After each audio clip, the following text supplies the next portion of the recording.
Hey, it's Scott from Streampunk Cinema, and don't worry, episode 3 of X-Men 97, yes, was still awesome.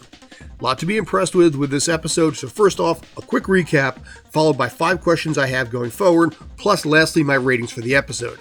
As always, let me know your thoughts in the comments and where you think this is going to go. Let's roll. First of all, the face-to-face between Jean Grey and the unknown clone dubbed Jane Doe by Morph happened as expected, with Scott stuck in the middle. A surprise to basically no one, but Mr. Sinister was responsible for the Jean Grey clone, who dubbed herself the Goblin Queen. Let's go save Nathan. In the end, as expected, Gobby and Scott formed a temporary alliance to defeat Sinister and take back their son, with clone Jean now choosing to go by Madeline Pryor, leaving the team to forge her own path. That's a recap in barely a minute, so now, 5 questions I have going forward. Number 1, what happens to Madeline Pryor now? Those familiar with the storyline knew that this was not the real Jean and that the baby would become future Cable. But at what point did Madeline Pryor become Jean Grey? Did it happen during season 2 of the original series when Mr. Sinister was a main baddie? Did it happen later? Whose memories are who? There's a lot to address here, and I think it's going to be curious to see where it goes going forward. Question 2. How will Scott and Jean work through this? It's not technically cheating if you thought that was the original, but it's still awkward as hiffle.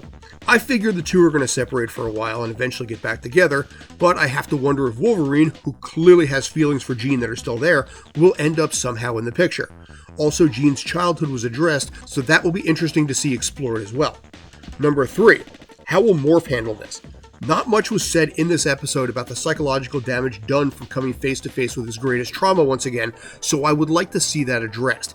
Facing down your demons is never an easy battle, so I'm curious if they delve into that in the next episode.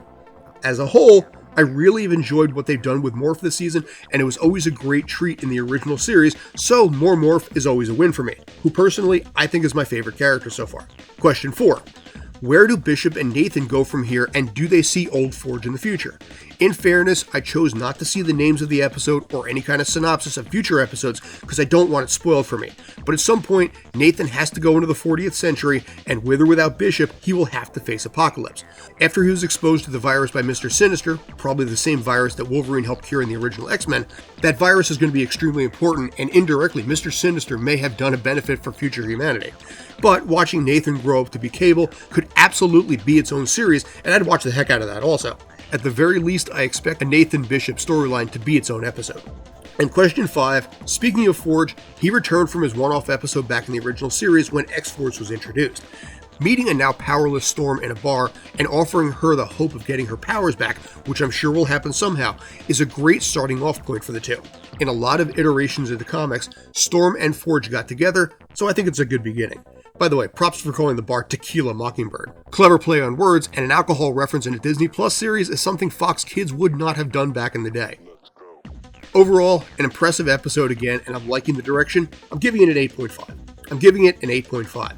A bit of an expected end to the episode, but plenty of questions to look forward to having answered.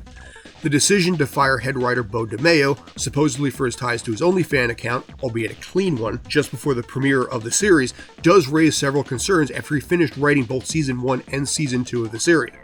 What I feel works in this series so far is that it doesn't have a lot of woke characters like a lot of Disney content can have of late. Every character is human, every character is flawed, but every character is relatable. Something that I think Disney has chosen not to do with some of their characters. I personally like this. I like that in the writing, and it's part of the reason I also like Cobra Kai so much, as you can see yourself in every character of that series as well. Here, so far, so very good. By the way, I will delve into Cobra Kai closer to Season 6, so stay tuned to that. Anyway, I'm Scott for Streampunk Cinema. Let me know your thoughts on the episode, let me know your thoughts on where it's going to be going, and until next time, stay awesome. It's only worth it if you work for it. It's only worth it if you work for it. I won't stop till they hear me now. I won't stop till I wear the crown.